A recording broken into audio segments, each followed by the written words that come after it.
আজ আমি শোলা কচু আলু দিয়ে কাতল মাছের পাতলা ঝোল তৈরি করব। সেই জন্য মাছগুলোকে খুব ভালো করে ধুয়ে পরিষ্কার করে হলুদ লবণ মাখিয়ে রেখে দিয়েছি।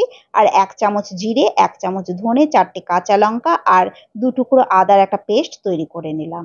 এবার কড়াইতে সর্ষের তেল দিয়ে তেল গরম হলে তাতে এক এক করে আমি মাছগুলোকে ছেড়ে দেব। আমি এখানে সর্ষের তেল ব্যবহার করেছি। সর্ষের তেলে মাছের ঝোলের টেস্টটা বেশি ভালো হয়। আপনারা চাইলে সাদা তেলও ব্যবহার করতে পারেন। এবার মাছগুলোকে উল্টে পাল্টে হালকা লাল করে ভেজে তুলে নেব।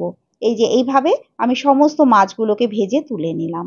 আর শোলা কচু আর 2টো আলুকে আমি লম্বা লম্বা করে কেটে ভালো করে ধুয়ে পরিষ্কার করে নিয়েছি। এবার ওই মাছ ভাজা তেলের মধ্যে গোটা জিরে, শুকনো লঙ্কা আর 2টো কাঁচা লঙ্কা ফোড়ন দিয়ে দিলাম। তারপর ফোড়ন থেকে সুন্দর গন্ধ বেরোলে আমি কচু আলুগুলোকে দিয়ে একটু ভেজে নেব। তারপর অল্প পরিমাণ হলুদ আর পরিমাণ মতো লবণ দিয়ে খুব ভালো করে সমস্তটা আবারও 2-3 মিনিট ভেজে নেব। আর আমি যে মশলা তৈরি করেছিলাম তার মধ্যে 1/2 চামচ পরিমাণ হলুদের গুঁড়ো দিয়ে খুব ভালো করে মিশিয়ে নেব। তারপর এই মশলাটা ওই ভাজা আলু কচুর মধ্যে দিয়ে দেব।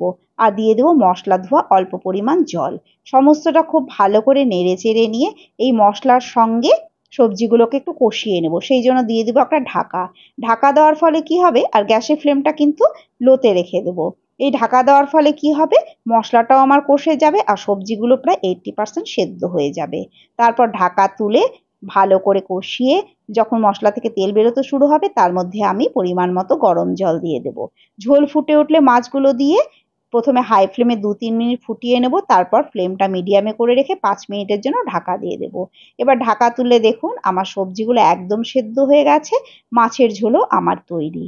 এইভাবে গরমের দিনে শোলা কচু আর আলু দিয়ে পাতলা মাছের ঝোল খেতে ভীষণ ভালো লাগে।